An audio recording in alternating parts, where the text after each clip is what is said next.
Hola, espero que se encuentren muy bien. Este es el tercer video correspondiente a la resolución del tercer examen parcial MATEM 2023.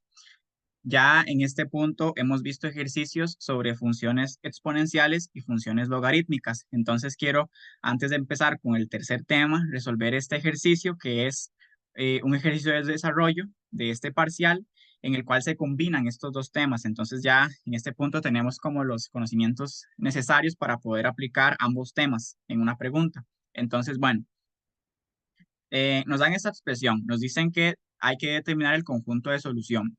¿Ok? Entonces, como nos dice el recordatorio, en este tipo de ejercicios se aplican tanto conceptos de funciones logarítmicas como de exponenciales. Entonces, por eso hasta este punto vamos a resolver este ejercicio. Entonces, hay una propiedad que nos dice que si nosotros tenemos de un lado una expresión exponencial y del otro lado una expresión exponencial, podemos aplicar logaritmo a ambos lados. Vemos logaritmo de base a ambos lados. ¿Y esto de qué nos va a ser de utilidad? Recordemos que hay una propiedad de las funciones exponenciales y logarítmicas que nos dice que si nosotros tenemos un exponente, este exponente lo podemos pasar a multiplicarse. Entonces vemos que eso es lo que justamente hacemos, lo pasamos a multiplicar. Entonces vemos que ya lo reescribimos de esta forma. Entonces, una vez que ya tenemos eso, ¿qué es lo que vamos a hacer? Vamos a multiplicar cada expresión. Entonces 3x lo vamos a multiplicar por esto, menos 5 lo vamos a multiplicar por esto, 5 lo vamos a multiplicar por esto y menos 2x lo vamos a multiplicar por esto. Y nos va a resultar toda esta expresión de por acá. Entonces, ¿qué es lo que vamos a hacer? Vamos a distribuir los elementos que tienen x y los que no tienen x. Entonces vemos que, por ejemplo, este tiene x y este tiene x. Entonces, estos los vamos a traer al lado izquierdo. Bueno, este ya está en el lado izquierdo, nada más es traer este lado de este, lo pasamos a sumar. Esto, por ejemplo, este no tiene X y este tampoco tiene X. Entonces, esto los pasamos al lado derecho. Entonces, ya llegamos a esta expresión en el que del lado izquierdo tenemos X y del lado derecho no tenemos X. ¿Ok? Entonces, vamos a aplicar factor común. Factor común. Al lado izquierdo sacamos ese valor de X. Entonces, X lo sacamos a factor común y ya tenemos toda esta expresión que se está multiplicando con el X. Entonces, lo vamos a pasar a dividir al otro lado. Entonces, vemos que ya nos quedó el X despejado. Entonces, pues acá, una vez que ya lleguemos acá, recordemos que lo que nos están preguntando es por la solución. Acá nosotros ya despejamos el valor de X, ¿verdad? Que es justamente lo que necesitábamos, pero vemos que las bases pues no tienen un valor directamente porque, o sea, nosotros nada más metimos estos valores de exponentes al logaritmo, pero realmente no hay como un valor de A establecido. Entonces acá uno puede definir un valor para A. Entonces eso es lo que exponemos por acá, que en este punto se debe decidir a criterio un valor para A siempre y cuando se cumpla, ¿verdad? Con los requerimientos de este tipo de funciones, ¿verdad? De que A tiene que ser mayor que 0 y tiene que ser diferente de 1. Siempre y cuando cumpla estas características, vemos que no vamos a tener ningún problema con la función logarítmica. Entonces, por ejemplo, yo en este caso decidí que un valor para A va a ser 10. Entonces, sustituí este valor en cada uno de los logaritmos y X me dio este valor.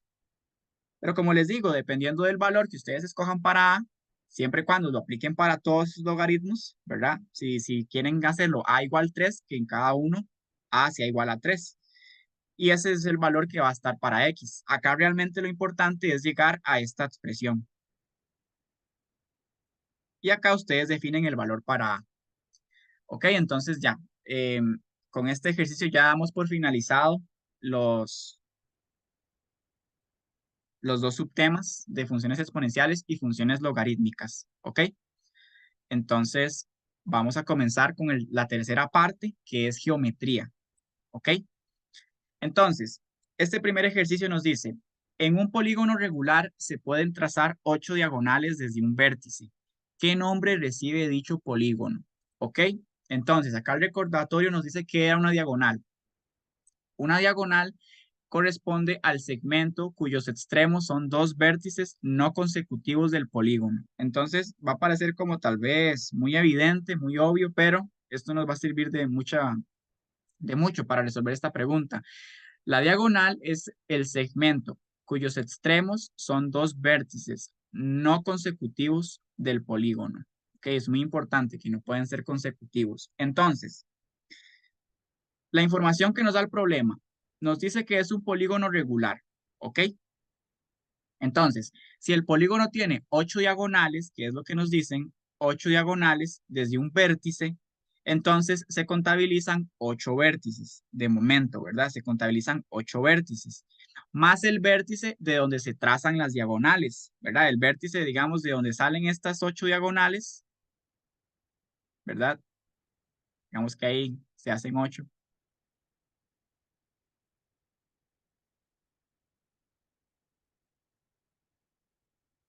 Digamos que esas son las 8 diagonales. Entonces, tenemos 8 diagonales de las que ya nos dicen que se contabiliza desde un inicio, más el vértice de donde se trazan esas diagonales. Entonces, ya ahí van 9. Y después nos dicen que las diagonales no pueden ser de vértices consecutivos. Entonces, tenemos los otros dos vértices que están al lado de este vértice de donde salen las otras diagonales. ¿Sí me explico? Entonces, en total, tenemos 11 vértices. Y entonces, si tenemos 11 vértices, este valor es equivalente al número de lados. Entonces, si tenemos 11 vértices, tenemos 11 lados. Y un polígono de 11 lados se denomina endecágono. Entonces, la opción correcta es la opción D. ¿Ok? Después nos dice, ¿cuál es el número de lados de un polígono regular que tiene 35 diagonales en total? Acá ya comienza el uso de fórmulas que son de bastante utilidad para este tipo de preguntas. Entonces, nos dicen que el total de diagonales es 35, ¿ok? 35 diagonales. Entonces, para este tipo de polígonos regulares, cuando nos hablan de un polígono regular, nosotros podemos utilizar esta fórmula que nos dice el recordatorio. N multiplicándose por n menos 3, todo eso dividido entre 2, eso es igual a el número total de diagonales. Entonces, IN es el número de lados del polígono. Entonces, vamos a sustituir ese valor en la fórmula y lo que hacemos es intentar despejar n, porque lo que nos están preguntando es el número de lados. Entonces, acá lo que hacemos es trabajar esta expresión de por acá arriba, este n lo pasamos a multiplicar con esto, con n y con 3, y el 2 lo pasamos a multiplicarse con el 35 y eso nos da 70. Entonces vemos que llegamos a esta expresión. Y esta expresión la podemos trabajar ya sea con fórmula general o despejarlo de manera manual. Llegamos a que hay dos valores posibles para n, ¿verdad? Esto es una función cuadrática, las que ya conocemos. Entonces, si trabajamos esta función cuadrática, vemos que llegamos a dos valores posibles de n igual 10 y n igual menos 7. Y ustedes se preguntarán, ¿y cómo puedo saber yo cuál de los dos es? Recordemos que el número de lados es un número positivo, no podemos decir que tenemos menos 4 lados o algo por el estilo, tiene que ser un número positivo, ¿verdad? Entonces, en este caso, la opción que vamos a seleccionar es la de n igual 10. Entonces, la opción correcta sería la C, ¿verdad? Porque es la que contiene n igual 10. ¿Ok? Después, nos dice esta otra pregunta. Considere un polígono regular en el cual cada ángulo central mide 60 grados. ¿Ok? Nos dice que cada ángulo central mide 60 grados, entonces cada uno de sus ángulos internos mide. Entonces, siempre es importante escribir la información que nos dan. Cada ángulo central mide 60 grados y nos preguntan por cada ángulo interno. Entonces, acá el recordatorio nos expone un poco qué es un ángulo central. Este nos dice que es un polígono regular. El ángulo central de un polígono regular tiene un vértice en el centro del polígono y sus lados contienen dos radios consecutivos. ¿Qué quiere decir eso? Que nosotros tenemos como una figura así. Y el ángulo central dice que tiene un vértice en el centro del polígono y sus lados consecutivos son 2 radios. Una cuestión así, ¿ok? Entonces, hay una fórmula para el ángulo central que es esta, para polígonos regulares, 360 sobre n, eso es igual, y vamos a igualarlo al ángulo central, ¿ok? Entonces, lo que hacemos es despejar esta fórmula. Recordemos que n es el número de lados. Entonces, 360 sobre n, eso es igual a 60, entonces este n lo pasamos a multiplicar y este 60, pues lo pasamos a dividir y 360 entre 60 nos da 6. Y si tiene 6 lados y es un polígono regular, significa que es un hexágono, ¿ok? Entonces, una vez que ya tenemos esto, hay otra fórmula para el ángulo interno, que es directamente lo que nos están preguntando, ¿verdad? Entonces, esta es la fórmula para ángulos internos. N-2 multiplicándose con 180 sobre n. Y n, como ya dijimos, es el número de lados. Entonces, sustituimos el 6, que es el número que acabamos de averiguar. Trabajamos esta expresión y esto nos da 720 sobre 6. Y si aplicamos esa división, esto nos va a dar 120. Entonces, vemos que la opción correcta es 120, es decir, la opción D. ¿Ok? Vamos con el siguiente ejercicio. Nos dice, sea un polígono regular en el cual cada ángulo central mide 12 grados y cada lado mide 12 centímetros. Entonces, el perímetro de ese polígono es igual a. Entonces, el recordatorio nos dice, a partir del ángulo central es posible determinar el número de lados del polígono regular. ¿Ok? Entonces, la información que nos dan, nos dicen, es un polígono regular de n lados, cada ángulo central mide 12 grados, cada lado mide 12 centímetros y nos preguntan por el perímetro. Entonces, a partir del ángulo central, podemos aplicar esta fórmula, ¿verdad? 360 sobre n es igual al ángulo central, ¿verdad? Cada ángulo central. Entonces, aplicamos esta fórmula, lo mismo, ¿verdad? Despejamos n, 360 sobre n, pasamos el n a multiplicar, el 12 lo pasamos a dividir y nos da que n es igual a 30. Entonces, es un polígono de 30 lados. Entonces, si tiene 30 lados y cada lado mide 12 centímetros, pues 30 por 12 es 360 centímetros. ¿Ok? Entonces, la respuesta correcta es esa, 360. Vean que en este tipo de ejercicios son como, por decirlo de alguna manera, bastante formuleros. Entonces sí resulta de bastante utilidad aprenderse estas fórmulas, porque como ven, agilizan bastante el proceso y son realmente sencillas. Uno realmente después de practicarlas ya, pues casi que surgen ahí sin ningún problema. Entonces, bueno, este segundo ejercicio dice, si el área de una circunferencia es 37 pi centímetros cuadrados, entonces el área del hexágono regular inscrito en la circunferencia es igual a. Entonces, como lo hemos trabajado en los otros videos, vamos a pausar el video y vamos a intentar resolverlo. Y en la siguiente diapositiva vamos a ver la solución. ¿Ok?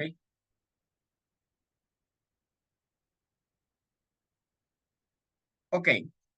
En este ejercicio resulta bastante útil hacer la figura. ¿Ok? No hace falta como hacerla muy detalladamente, sino que mientras se entienda lo que está ocurriendo en el problema, todo súper bien. Entonces, nos dice que el área de la circunferencia mide 37 pi centímetros cuadrados y nos preguntan por el área del hexágono inscrito. ¿Ok? Entonces, aquí es importante recordar la teoría de que es una figura inscrita y circunscrita. En este caso, como nos dicen que el hexágono está inscrito, quiere decir que está dentro de la circunferencia, como lo vemos en la figura. ¿Ok? Entonces, sabemos por definición que el área de la circunferencia es pi por r al cuadrado, ¿verdad? Eso lo sabemos por definición. Entonces, como ya nos están dando el valor del área, nosotros podemos despejar el valor de r. Entonces, pi r al cuadrado es igual a 36 pi, ¿verdad? Esa igualdad la podemos hacer porque ya el valor del área nos están dando y la fórmula del área la sabemos. Entonces, ahí despejamos r, cancelamos los pi, sacamos raíz cuadrada y vemos que r es igual a 6 pi, ¿ok? Entonces, r es igual a, a 6 centímetros, perdón, ¿ok? Entonces, acá podemos hacer varias cosas. Primero, Como sabemos que se está hablando de un hexágono, sabemos que un hexágono tiene 6 lados, ¿verdad? 2, 3, 4, 5, 6. Entonces, aplicamos la fórmula del ángulo central, ¿ok? Entonces, 360 dividido entre el número de lados, que es 6, eso es igual a 60 grados, ¿ok? Entonces, ya con eso nosotros podemos comenzar a estructurar este triángulo. Este triángulo en el cual podemos irle, nos puede brindar mucha información. Entonces, tenemos que, eh, nos preguntan por eh, el área del hexágono regular inscrito, ¿ok? Entonces, vamos a ver. Em, Tenemos este triángulo y ya sacamos el ángulo central, ¿verdad? 60 grados. Entonces, nosotros trazamos este triángulo. Tenemos el lado A, el lado B, R, que ya lo calculamos, ¿verdad? Por la fórmula. Y tenemos que el ángulo central, recordemos que el ángulo central es este. Y ya sabemos que mide 60. Pero este triángulo, al saber que es un triángulo rectángulo, sabemos que la mitad es 30. Entonces, este ángulo de acá, como es solo la mitad, es decir, esto mide 30, ¿ok? Y por propiedades, sabemos que eh, un triángulo rectángulo, pues tiene que sumar 180 sus ángulos internos. Entonces, si este ya, como es un triángulo rectángulo, este mide 90, y si este mide 30, sabemos que este va a medir 60, porque sabemos que en total tiene que sumar 180, ¿ok? Entonces ya tenemos todos esos ángulos, ¿ok? Entonces, ¿y de qué nos va a servir eso? ¿De qué nos va a servir poder conformar todos esos ángulos? Nos va a servir para aplicar leyes trigonométricas. Aquí nos lo dice el recordatorio. Resulta útil aplicar leyes trigonométricas básicas para determinar el apotema y el lado del polígono. Entonces, recordemos que este lado A se le llama apotema. ¿Ok? Entonces, acá nosotros ya con leyes trigonométricas, con este triángulo, podemos decir que el seno de 60 es igual al cateto opuesto, que en este caso es A, sobre la hipotenusa, que en este caso es 6. Entonces, esto es lo que hicimos por acá. Entonces, nosotros reescribimos esto, seno de 60 lo reescribimos como raíz de 3 sobre 2, es una expresión equivalente, y acá lo que hacemos es despejar A, ¿ok? Entonces, nosotros despejamos A y esto es 3 raíz de 3. Entonces ya tenemos el valor del apotema. Y recordemos que esto de seno de 60 sabemos que es igual a raíz de 3 sobre 2 por el círculo trigonométrico, ¿verdad? El cual es un tema que ya hemos visto anteriormente, ¿verdad? Ok, entonces ya tenemos el valor del lado A, pero también ocupo el del lado B. Entonces, lo mismo, aplicamos coseno de 60, cateto adyacente, que en este caso es B, sobre hipotenusa, que es 6, y transformamos coseno de 60, que es igual a un medio, por definición, a partir del círculo trigonométrico, y despejamos el valor de B. ¿Ok? Entonces, vemos que B solo es esto de por acá, o sea, B solo es la mitad del lado del hexágono. Entonces, si queremos saber el lado en total, significa que tenemos que multiplicar 3 por 2, ¿verdad? Porque esto mide 3 y esto mide 3. Entonces, en total, el lado mide 6 centímetros. Entonces, ¿qué es lo que pasa por acá? Nos están preguntando por el área del hexágono circunscrito. Entonces, la fórmula para calcular el área del hexágono es esta, perímetro por apotema dividido entre 2. ¿Y cómo sacamos el perímetro? El perímetro es la suma de todos los lados, entonces sería 6 lados por 6 centímetros, eso es igual a 36 centímetros. Entonces, el perímetro es 36 centímetros y la apotema ya la calculamos previamente, ¿verdad? Es 3 raíz de 3, entonces es 36 por 3 raíz de 3 sobre 2 y esa expresión la podemos trabajar y llegamos a la que la opción correcta es 54 raíz de 3. Entonces buscamos en las opciones y vemos que en efecto la opción correcta es la C. ¿Ok? Ahora vamos con este. Si el radio de un decágono regular es 10 centímetros y su apotema mide aproximadamente 9,51 centímetros, entonces su área es aproximadamente. Entonces, acá también es muy útil aplicar esto de hacer el triángulo rectángulo, ¿ok? Entonces, tenemos la información que nos dan. La información que nos dan es que el radio del decágono mide 10 centímetros, que la apotema mide 9,51 y nos preguntan la apotema. No, lo que nos preguntan, perdón, es el área aproximadamente. Acá es notación, la apotema es este lado A, ¿ok? Entonces, tenemos el radio, la apotema, y sabemos por definición que este triángulo, este lado, es solo la mitad de la figura, ¿verdad? Como lo vemos por acá. Este triángulo solo representa la mitad del lado del hexágono. En este caso es el mismo, ¿verdad? No hace falta como dibujar el decágono. Sabemos que el triángulo rectángulo solo abarca el triángulo, la mitad del lado de nuestra polígono regular, ¿ok? Entonces, ¿qué vamos a hacer acá? Acá vamos a aplicar Pitágoras, normal, el R al cuadrado es igual a un cateto al cuadrado más el otro cateto al cuadrado. Entonces, acá es L medios, por lo mismo que les acabo de mencionar, ¿verdad? Porque es la mitad del lado, por definición. Entonces, acá empezamos a aplicar Pitágoras, 9,51 lo elevamos al cuadrado, eso nos da 90,44, 10 al cuadrado también, comenzamos a trabajar la expresión y llegamos a esto. Entonces, de igual forma, aplicamos raíz a ambos lados y despejamos L.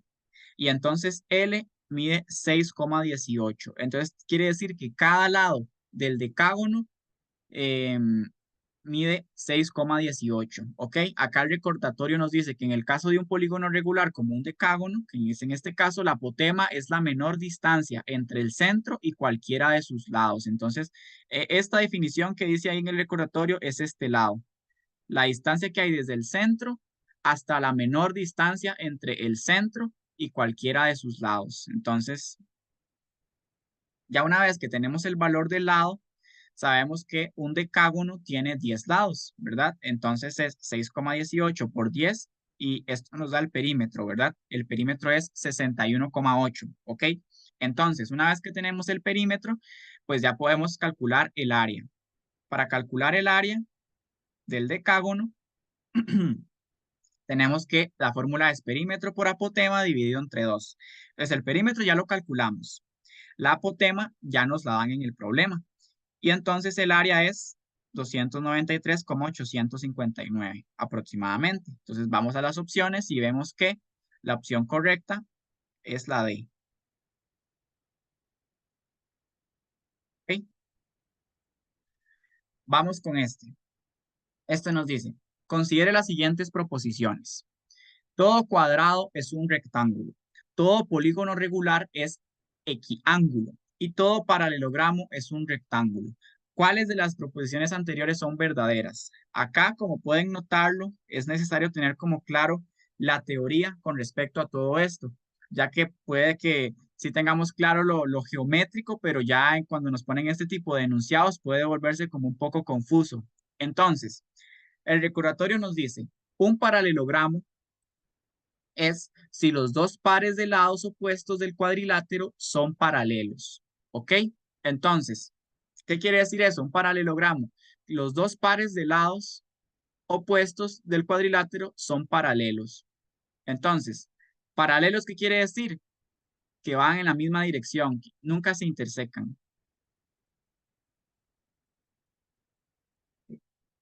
Como por ejemplo esa figura que hicimos por ahí. Ahí se borró.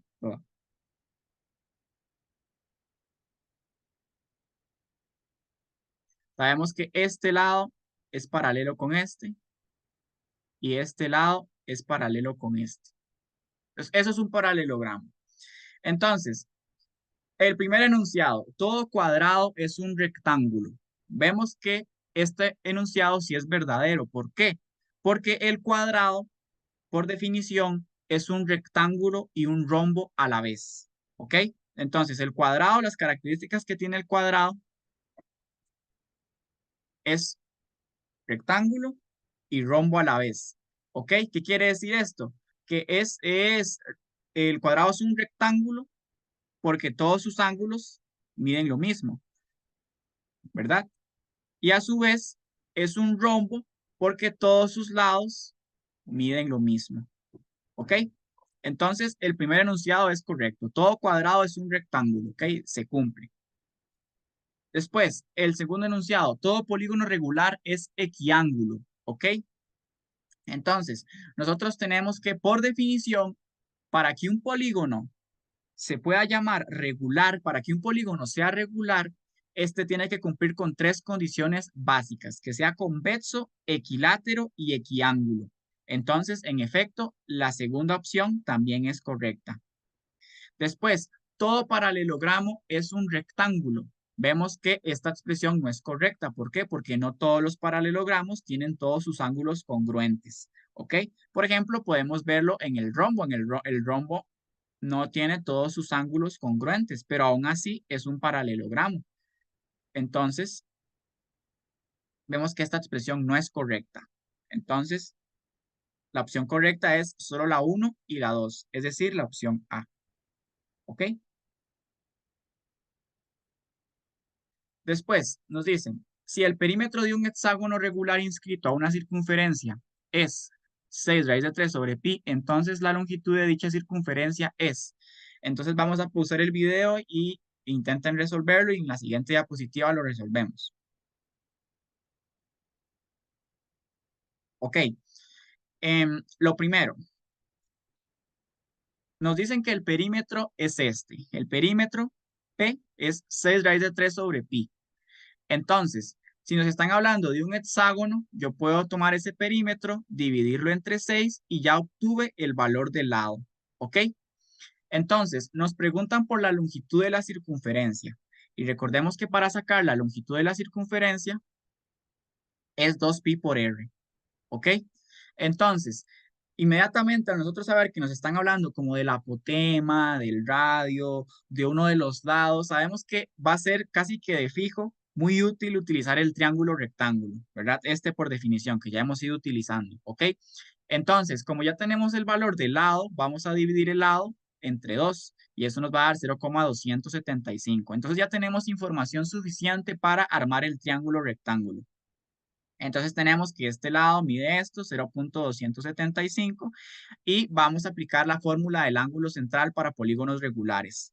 Entonces tenemos 360 sobre 6 porque es un hexágono y eso nos da 60 grados. Entonces ya tenemos que este ángulo mide 60 grados, perdón, este ángulo mide 60 grados, pero como estamos hablando de un triángulo rectángulo, sabemos que esto es la mitad, entonces es 30 grados. Y sabemos que este mide 90, entonces 30 más 90, lo que nos falta para llegar a 180, que es lo que tienen que medir los ángulos internos de un triángulo, es 60. Entonces ya tenemos los tres ángulos de este triángulo, ¿ok? Entonces aquí aplicamos igual leyes trigonométricas, ¿ok? Entonces aquí sería seno de 30, ¿verdad?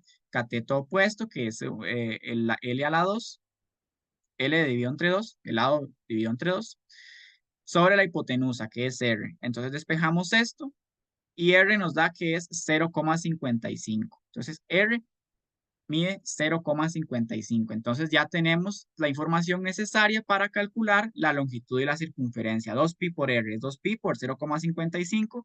Acá puede sernos útil pasar el pi a 3,14 aproximadamente y eso nos da la longitud de la circunferencia. Entonces vemos las opciones y vemos que la que coincide con eso es la opción D, 2 raíz de 3, que también es aproximadamente 3,454. ¿Ok? Entonces esta es la opción correcta. Tenemos esta otra. Un prisma de base cuadrada tiene arista de la base de 10 centímetros y altura 12 centímetros. El volumen de ese prisma es, entonces, la información que nos dan es un prisma de base cuadrada. Arista de la base mide 10 centímetros y la altura mide 12 centímetros, ¿ok? Y nos preguntan por el volumen. Entonces, para sacar el volumen de un prisma, ocupamos esta fórmula. El volumen del prisma es igual al área de la base por la altura. Lo que no tenemos es el área de la base, pero el área de la base la podemos calcular con esta fórmula. El área de la base es L al cuadrado. ¿Por qué es L al cuadrado? Porque nos están diciendo que es una base cuadrada y pues la fórmula, el área del cuadrado es L al cuadrado, ¿verdad? Entonces tenemos que esa es el área de la base, L al cuadrado. em, Entonces, pues, L al cuadrado es igual a 10 a la 2 y eso es igual a 100 centímetros cuadrados, entonces ya aplicamos la fórmula. 100 centímetros cuadrados por la altura que ya nos la dan es 1200 centímetros cúbicos. Entonces vemos que la opción correcta es la opción D, ¿ok? Después, si el diámetro de una esfera es de 6 centímetros, entonces el volumen de la esfera entonces, acá el recordatorio nos dice más o menos cómo es que funciona el radio de una esfera. Y ok, entonces nos dan el diámetro de la esfera y nos preguntan por el volumen de la esfera. Ok, entonces, el volumen de la esfera se saca con esta fórmula. 4 tercios por pi por r al cubo. ¿Y cómo saco el valor de r? Pues ya tenemos que el diámetro de la esfera son 6 centímetros. Entonces, el radio por consiguiente son 3 centímetros. Entonces, simplemente es aplicar esta formulita y vemos que en efecto el volumen es 36 pi. Entonces, la opción correcta es B. En estos casos, como ven, es como bastante útil las fórmulas para volumen, para área. Y ok, vamos con esta otra. Nos dice, el radio de un cono mide 6 centímetros y su altura mide 7 centímetros. Entonces, la generatriz del sólido mide. Entonces, ¿qué es la generatriz? Para comenzar, aquí el recordatorio nos dice, si el cono es circular recto, como en este caso, si no nos dicen que el cono es circular recto, lo asumimos, a no ser que nos digan lo contrario, ¿ok? Entonces, si el cono es circular recto, la generatriz G, el radio R y la altura H satisfacen la igualdad, esta igualdad, que es el teorema de Pitágoras, básicamente. Entonces nosotros tenemos esta fórmula para la generatriz, ¿ok? Y entonces, aquí hacemos el dibujo para más o menos entender de dónde, qué es la generatriz, cuál es el radio y cuál es la altura. La generatriz es este ladito de por acá, del triángulo. Y entonces, aplicamos la fórmula. El R ya nos lo están dando, 6 centímetros. La altura, 7 centímetros. Entonces aplicamos eso y esto nos da raíz de 85 centímetros. ¿Ok? Entonces vemos que la opción correcta es la opción D. ¿Ok? Y nos dicen este otro ejercicio. El área total de un cilindro cuyo radio es de 5 centímetros y volumen 250 pi centímetros cuadrados. Entonces, ¿qué es lo que nos están preguntando? Nos están preguntando por el área total del cilindro. ¿Y cómo sacamos el área total del cilindro? Con esta fórmula. ¿Ok? Con esta fórmula que es igual al área del cilindro. ¿Ok? Entonces, ya nos dan el radio, ¿verdad? Y nos dan el volumen. La fórmula del volumen del cilindro es esta. Entonces nosotros podemos despejar. ¿Y de qué nos va a servir despejar? Vamos a ver. Sustituimos el R, pi por 5 al cuadrado por h, eso es igual a 250 pi. Y vemos que a partir de esto podemos despejar h, la altura. Entonces ya tenemos la altura y realmente era lo único que nos faltaba por acá porque vemos que lo que ocupamos aplicar es esta fórmula. Ya teníamos el radio. Lo que nos faltaba era ese valor de h y ya lo calculamos. Entonces ya nada más sustituimos valores. Aplicamos esta fórmula de por acá, vemos que 2pi por 5 al cuadrado, ¿verdad? Ese es el radio, más 2pi por 5 por 10, que 10 es la altura. Y vemos que esta es el área, 150 pi centímetros cuadrados. Vemos que la opción correcta en este caso sería la opción D. ¿Ok? Esta es la opción correcta. Y ahora vamos con este último problema. Me parece que sí es, ok, sí, es el último. Ya casi terminamos. ¿Ok? Entonces nos dice, calcula el volumen de un cubo. Si se sabe que su diagonal mide 5 centímetros. Ok, esto a primera se puede ver como un poco confuso, pero realmente nos está dando la información necesaria. Ya vamos a ver por qué. Entonces, nos están hablando de un cubo. ¿Ok? Su diagonal mide 5 centímetros y nos están preguntando por su volumen. Entonces, acá tenemos que como la diagonal del cubo mide 5 centímetros, se tiene esta fórmula. A raíz de 3 es igual a 5 centímetros. ¿Cómo es que nosotros sabemos como directamente eso? Ya vamos a ver por qué. Entonces, eh, el recordatorio nos dice, en general, el volumen V de un cubo cuyas aristas miden A unidades lineales es A por A por A. Entonces, nosotros podemos sacar a partir de esa afirmación el valor de esa unidad lineal. que miden los aristas. Entonces, a partir de esta fórmula, nosotros ya despejamos, tenemos el valor de A y vemos que el volumen es igual a A elevado al cubo y eso es igual a 5 raíz de 3 elevado al cubo. Podemos trabajar esa expresión y vemos que esta es la respuesta correcta. Entonces, el volumen del cubo es ese, 125 sobre 3 raíz de 3, o si quieren expresarlo de manera decimal, sería esta. Entonces, bueno, eso sería la resolución de este examen. Esta es la bibliografía. Este primer bibliografía es el libro de precálculo de Matem, que es uno de los oficiales que se utiliza. Entonces, aquí pueden buscar la teoría necesaria para resolver los ejercicios. Y este es el examen que resolvimos en estos 3 videos. Entonces, espero que les sea de mucha utilidad y gracias por ver el video.